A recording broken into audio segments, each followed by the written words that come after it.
போராட்டமே வாழ்க்கை.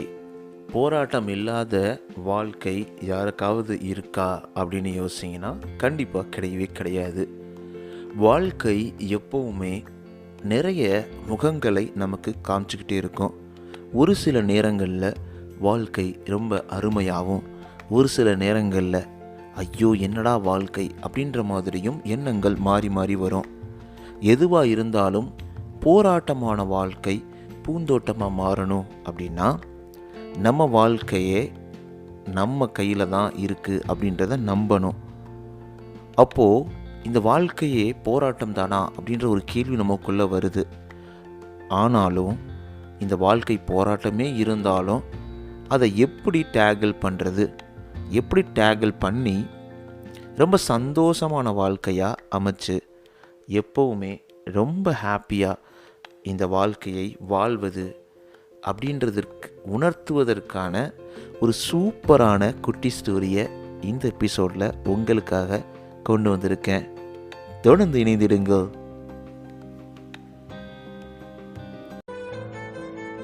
நீங்கள் சிரிக்கின்ற போதிலும் அழுகின்ற போதிலும் வழித்துணை போலவே என் குரலுடன் தோன்றுவேன். நீங்க கேட்டுக்கிட்டு இருக்கீங்க RJ Mano, Tamil self help improvement motivational podcast. இது உங்களோட நம்பிக்கை. உங்களால் நான், உங்களால் மட்டுமே நான். அனைவருக்கும் அன்பான வணக்கங்கள். நண்பா, நண்பி, எல்லாரும் எப்படி இருக்கீங்க? ஒரு அழகான நேரத்தில் உங்களை வந்து சந்திக்கிறதுல ரொம்பவே சந்தோஷம். ரொம்ப ரொம்ப ரொம்ப ரொம்ப ரொம்ப ரொம்ப ரொம்ப நன்றி உங்களுடைய சப்போர்ட்டுக்கு. இதுவரைக்கும் நம்மளுடைய இந்த கோலில், இந்த ஒரு விஷயத்தில் நம்ம ஒரு பாட்காஸ்ட் பண்ணிக்கிட்டு இருக்கோம், எபிசோடு ரிலீஸ் பண்ணிகிட்டு இருக்கோம். கிட்டத்தட்ட 10,000க்கும் மேற்பட்ட ஃபாலோவர்ஸ் இருக்கிறாங்க. அதை தாண்டி 2,50,000க்கும் மேற்பட்ட டவுன்லோட்ஸோடு நம்ம ஜைஜாண்டிக்காக வளர்ந்துக்கிட்டு இருக்கோம். அதுக்கு முக்கியமான காரணம் நீங்கள் மட்டும்தாங்க.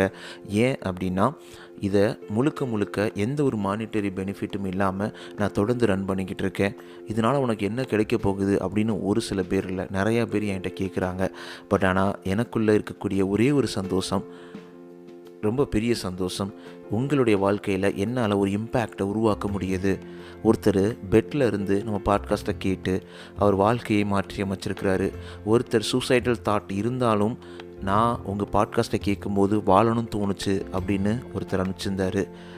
ஒரு தோழி அவங்களுடைய வாழ்க்கையில் நிறைய போராட்டங்கள் இருந்தாலும் நம்ம பாட்காஸ்ட்டை கேட்கும்போது நிறைய உந்துதலோட அவங்க வாழ்க்கையை பார்க்குறாங்க அப்படின்ற மாதிரியும், இதெல்லாம் ஒரு சில ஹைலைட்டான கமெண்ட்ஸு.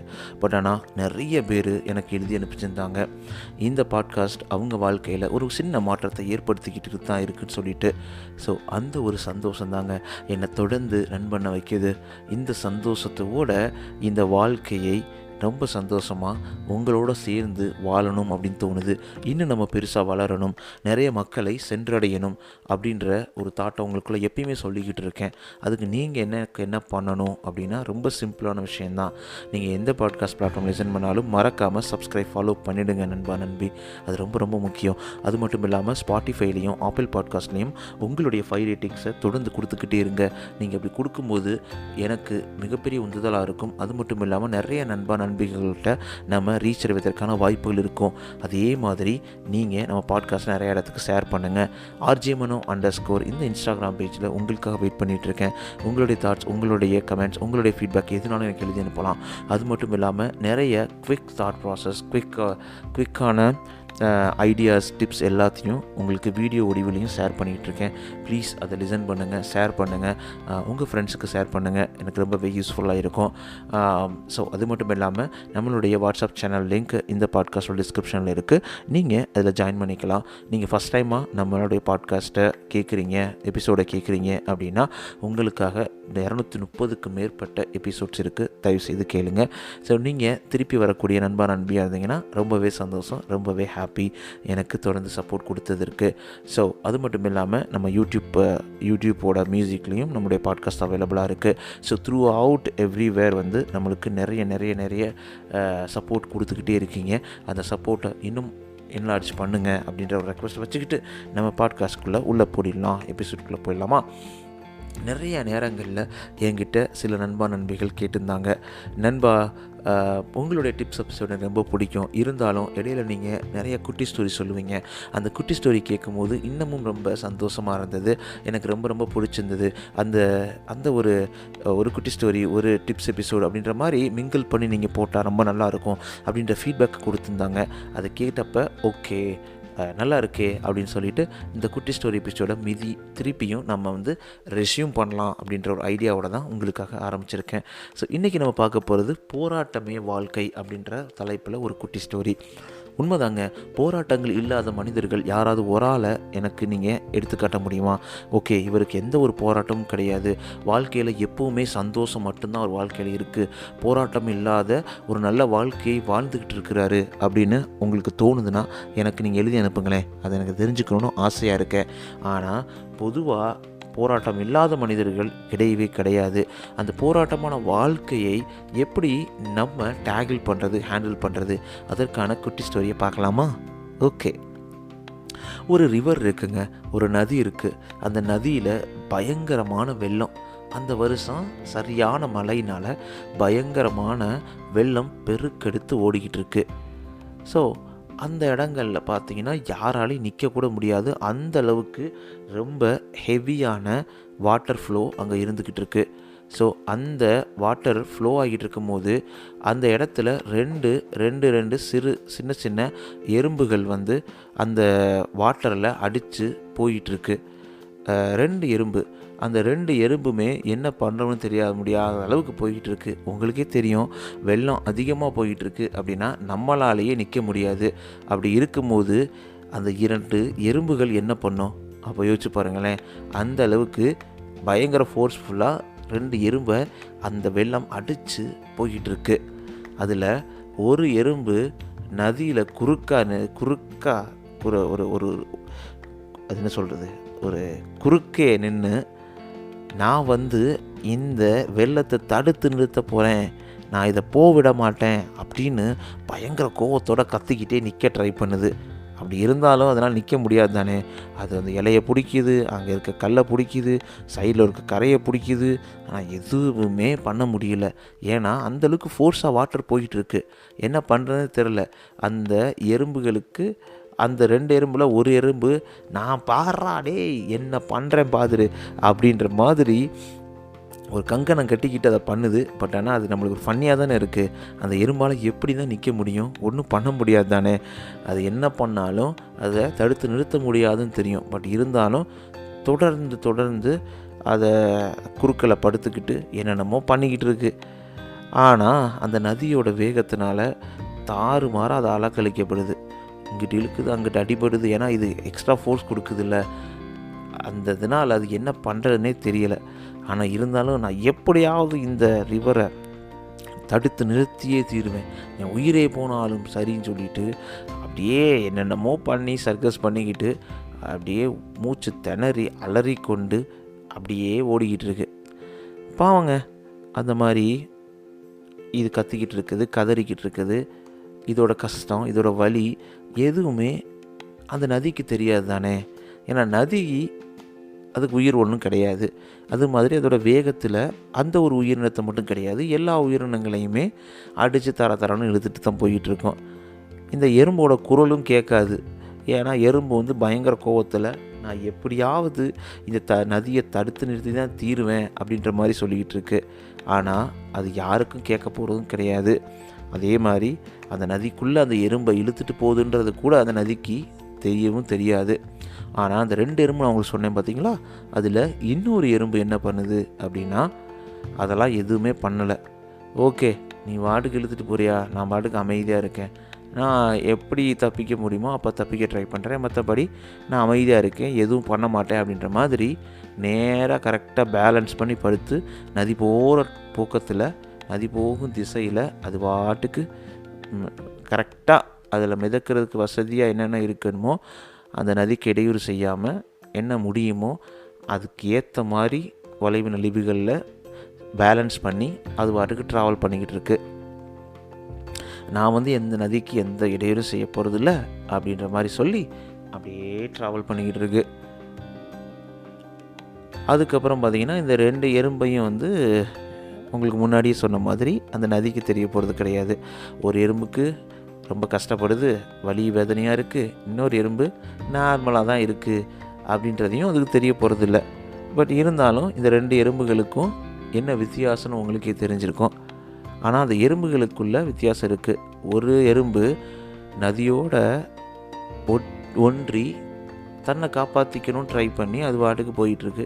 இன்னொரு வந்து நான் போராடுவேன், நான் இதை பண்ணுவேன், அதை பண்ணுவேன்னு சொல்லிட்டு தேவையில்லாமல் நதியை நிறுத்துறேன்னு சொல்லிட்டு அதோட வலியும் வேதனையும் துக்கத்தையும் வச்சு அலக்கழித்து உடலெல்லாம் ரணத்தோட அடி வாங்கிக்கிட்டு இருக்கு இன்னொரு எறும்பு. ஸோ இன்னொன்று நதியை ஏற்றுக்குச்சு, இன்னொன்று அதை எதிர்த்து போராடுன்ற பேரில் தன்னையே அழிச்சிக்க ட்ரை பண்ணுது. அப்போது இந்த கதையிலேருந்து உங்களுக்கு என்ன தெரியுது? உங்ககிட்ட தான் கேட்குறேன், என்ன தெரியுதுன்னு நினைக்கிறீங்க? ஸோ நதி என்ற ஒரு வாழ்க்கைக்குள்ள போராட்டம் என்பது எப்பொழுதுமே இருக்கும். இந்த 2 எறும்புகள் மாதிரி தான் மனிதர்களும் கூட. ஒரு சில மனிதர்கள் அந்த போராட்டத்தில் நம்ம கண்ட்ரோல் பண்ண முடிஞ்சது, கண்ட்ரோல் பண்ண முடியாததுன்னு இருக்குது. எதெல்லாம் கண்ட்ரோல் பண்ண முடியுமோ நதி போன போக்கிலே வாழ்க்கை போகலாம் அப்படின்ற மாதிரி நான் உங்ககிட்ட சொல்ல வரல. பட் ஆனால் அந்த இடத்துல நம்ம ஒன்றும் பெருசாக கேர் பண்ணாமல் வெள்ளம் வந்துருச்சு, பட் என்ன பண்ண முடியும்? நம்ம அதிலேருந்து என்ன தப்பிக்கலாம், எப்படி தப்பிக்கலான்ற ஒரு எண்ணத்தை மட்டும் வச்சு பேலன்ஸ் பண்ணி தப்பிச்சு வெளிவர ட்ரை பண்ணுற எறும்பு மாதிரி நம்ம இருக்கணுமா? இல்லை எதையும் புரிஞ்சுக்காமல் நான் அதை தடுத்தே தீருவேன் அப்படின்றி நிறைய அடி வாங்கி மிதி வாங்கி அங்கடிப்பட்டு இங்கடிப்பட்டு உடலெல்லாம் ரணமாக ஓடிக்கிட்டு இருக்க எறும்பு மாதிரி இருக்குன்னு ஆசைப்பட்றீங்களா? எப்போவுமே வாழ்க்கையும் இப்படி தாங்க. எப்போவுமே எல்லாருக்குமே பிரச்சனைகள் ஒன்று தான். அந்த பிரச்சனைகளை நம்ம எப்படி டேக்கிள் பண்ணுறோம், எப்படி ரியாக்ட் பண்ணுறோம், எப்படி அதற்கு பதிலடி கொடுக்குறோம் அப்படின்றத பொறுத்து தான் வலியும் வேதனையும் இருக்குது. இது எல்லாத்துக்குமே பொருந்தும். ஒவ்வொரு நாட்களில் நடக்கக்கூடிய நிகழ்வுகள்லேருந்து எல்லாத்துக்குமே இந்த ஒரு கதை நம்மளுக்கு மிகப்பெரிய தாக்கத்தை ஏற்படுத்தியிருக்கு அப்படின்னு தான் சொல்லலாம். ஸோ நிறைய பிரச்சனைகள் வரும்போது போராடணும், வேணான்னு சொல்லலை. ஆனால் கரெக்டான விஷயத்துக்கு போராடணும். நம்ம கையில் கண்ட்ரோல் இல்லாத விஷயத்தை நான் கண்ட்ரோல் பண்ணுறேன் நினச்சி போராடுறது எந்த விதத்தில் நியாயமாக இருக்கும்? 2வது விஷயம், நமக்கு நடக்கக்கூடிய பிரச்சனைகள், வலிகள், வேதனைகள் எல்லாருக்கும் இருக்கும். அதை ஏற்றுக்கிட்டு அதில் இருந்து வாழ்க்கையை எப்படி சீரமைப்பது, சரி செய்வது, சந்தோஷமாக இருப்பது அப்படின்றத மட்டும்தான் யோசிக்கணுமே தவிர அதை விட்டுட்டு என்னால் எல்லாத்தையும் மாற்றிட முடியும் அப்படின்னு சொல்லிட்டு கோபத்தையும் தாபத்தையும் மனசில் வச்சுட்டு நம்மளும் சந்தோஷமாக இல்லாமல் நம்ம சுற்றி இருக்கவங்களையும் சந்தோஷமாக விடாமல் அப்படியே கடுப்பாக வாழ்க்கையை பார்ப்பது கண்டிப்பாக அதோட இம்பேக்ட், வலி எல்லாமே நமக்கு தாங்க. ஆனால் அப்படி பார்க்காதீங்க. என்னென்னலாம் உங்களால் கையில் கண்ட்ரோல் பண்ண முடியுமோ கண்ட்ரோல் பண்ணுங்கள், இல்லைன்னா விட்டுட்டு அப்படியே வாழ்க்கையோட போக்கில் சந்தோஷமாக உங்களால் வாழ முடியும்னு நம்பி எதெல்லாம் மாற்ற முடியுமோ அதை மாற்றி அமைச்சு சந்தோஷமாக இருங்களேன். என்ன சொல்கிறீங்க? புரியுதா? நீங்கள் எந்த எறும்பாக இருக்குன்னு ஆசைப்பட்றீங்க? போராடுவது உண்மைதான், போராடணும், ஏற்றுக்கொண்டு சில விஷயங்களை ஏற்றுக்கொண்டு போராடணும், ஒரு கரெக்டான விஷயத்துக்காக போராடணும். எல்லாத்துக்கும் போராடுன்ற பேரில் நம்ம எனர்ஜியை வேஸ்ட் ஆக்குறது எந்த விதத்தில் நியாயம்? கிடையவே கிடையாது தானே. கண்டிப்பாக இந்த குட்டி ஸ்டோரி உங்களுக்கு ஒரு மிகப்பெரிய விஷயத்தையும் தாக்கத்தையும் சொல்லியிருக்கும் அப்படின்ற ஒரு நம்பிக்கையோட இந்த குட்டி ஸ்டோரி எபிசோட இப்போ முடிக்கிறேன். அடுத்த வாரம் டிப்ஸ் எபிசோடில் உங்களை வந்து சந்திக்கிறேன். உங்கள் வாழ்க்கை அனைத்தும் சிறப்பாக, சந்தோஷமாக, செமையாக அமைவதற்கு வாழ்த்துக்கள். நான் உங்களை பேசிகிட்டு இருக்கேன் மனோ. நீங்கள் கேட்டுக்கிட்டு இருக்கீங்க RJ Mano, Tamil self help motivational improvement podcast. இது உங்களோட நம்பிக்கை. நீங்கள் எந்த பாட்காஸ்ட் பிளாட்ஃபார்ம் லிசன் பண்ணாலும் மறக்காமல் சப்ஸ்கிரைப், ஃபாலோ பண்ணிவிடுங்க நண்பி.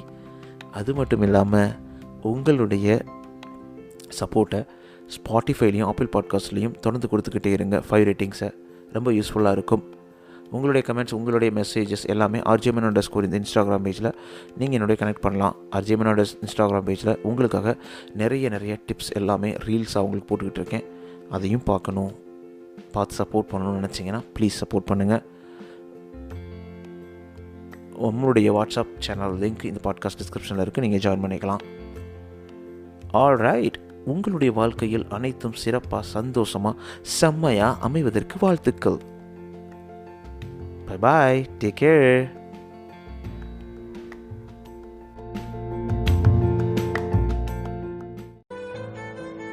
நீங்கள் சிரிக்கின்ற போதிலும் அழுகின்ற போதிலும் வழித்துணை போலவே என் குரலுடன் தோன்றுவேன். நீங்க கேட்டுக்கிட்டு இருக்கீங்க RJ Mano, Tamil self help improvement motivational podcast. இது உங்களோட நம்பிக்கை. உங்களால் நான், உங்களால் மட்டுமே நான்.